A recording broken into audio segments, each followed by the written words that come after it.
Capítulo 12, parte 3. Coração de Maria, mundo de Marta. Gosto muito da última imagem que vemos de Maria e Marta na Bíblia.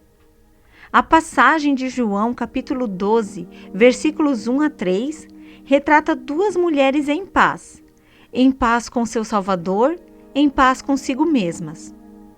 Marta ainda serve, mas ela o faz com um coração atencioso. Em vez de ficar presa à cozinha, serve na sala de estar, na presença do seu Senhor. A serva ocupada torna-se uma aluna concentrada no momento em que Marta sorve cada palavra do Senhor. Maria talvez tenha começado a noite sentada aos pés de Jesus, mas em vez de apenas ouvir, ela oferece tudo o que tem. Com seu gesto terno, prepara o mestre para o sepultamento e o fim de sua permanência na terra. A aluna contemplativa tornou-se uma serva eficiente no momento em que Maria demonstra seu amor através de sua ação extravagante. E eu, de igual modo, tenho sido transformada, como nunca havia imaginado. Eu também tenho aprendido lições surpreendentes sobre o significado de ter um coração de Maria em um mundo de Marta. Não tem sido um processo confortável. Para ser sincera, eu preferia uma viagem a um spa celestial.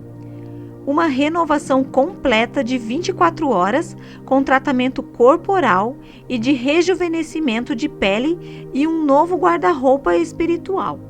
Mas Deus resolveu fazê-lo do modo antigo. Decidiu usar minha vida para me ensinar. Decidiu usar o processo de escrever este livro.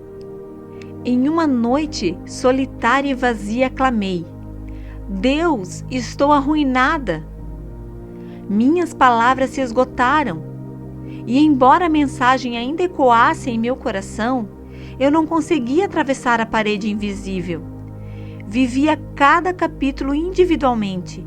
A terrível paranoia de: o Senhor não te importas? A ansiedade medonha de: estás preocupada com muitas coisas. A triste aflição de: se tu estivesses aqui. Naquela noite, na escuridão, senti-me completamente sozinha.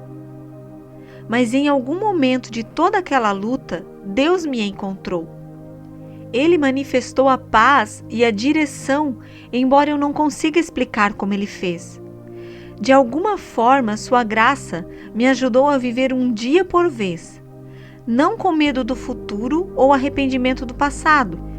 Maravilhosa e inacreditavelmente, Deus começou a curar a dicotomia de minha vida.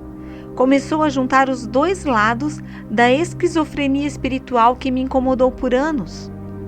Em vez de tentar conciliar sozinha a intimidade da sala de estar com o serviço da cozinha, comecei a atentar somente para Cristo.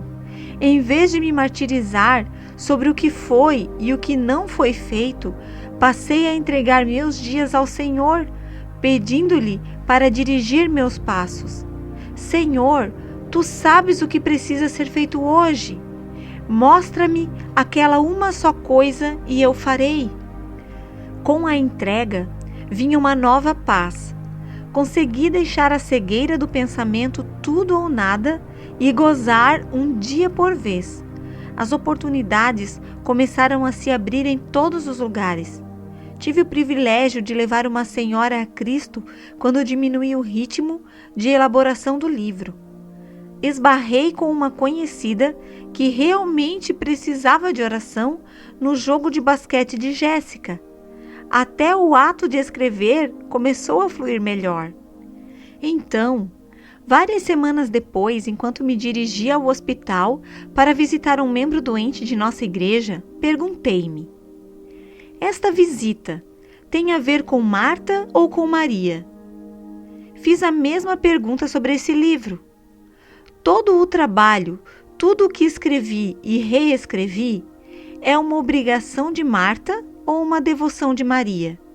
Eu não tinha certeza. De repente, enquanto guiava meu carro em meio aos meus pensamentos, percebi que tinha a ver com ambas. Visitar o hospital era um trabalho de Marta e Maria.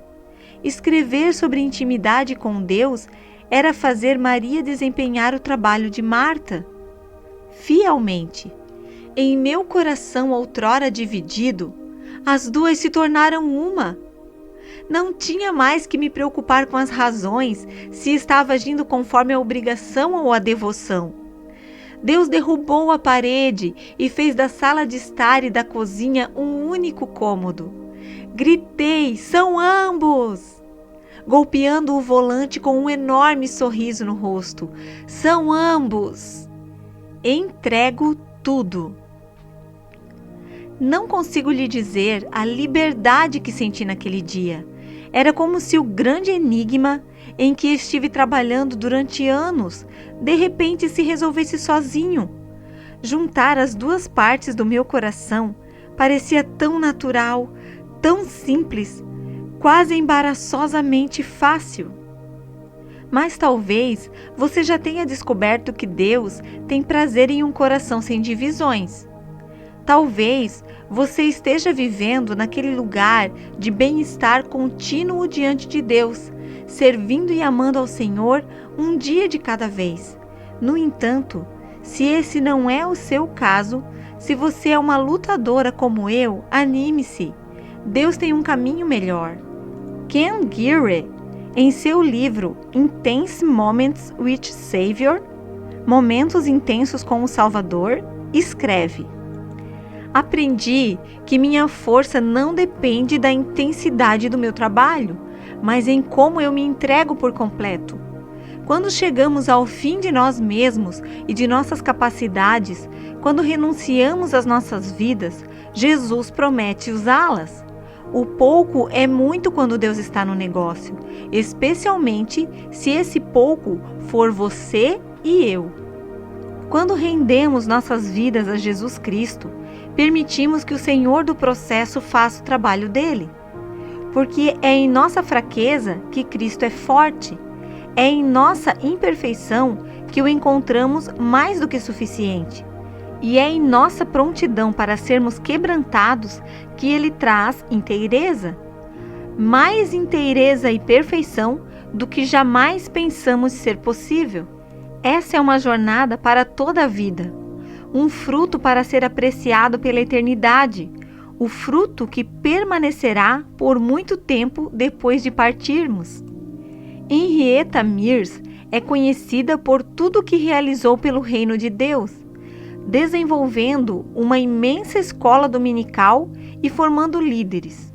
Jan Johnson escreve em Living a Purposeful Life, Vivendo uma Vida com Propósito. Em meio a todos os seus feitos, ela se postava frequentemente aos pés de Deus, estudando, ouvindo, deleitando-se no Senhor. Apesar de sua agenda cheia, Henrietta abria sua Bíblia no silêncio sagrado da comunhão pessoal com Deus, com a mesma atenção que um homem faminto se aproxima de um banquete.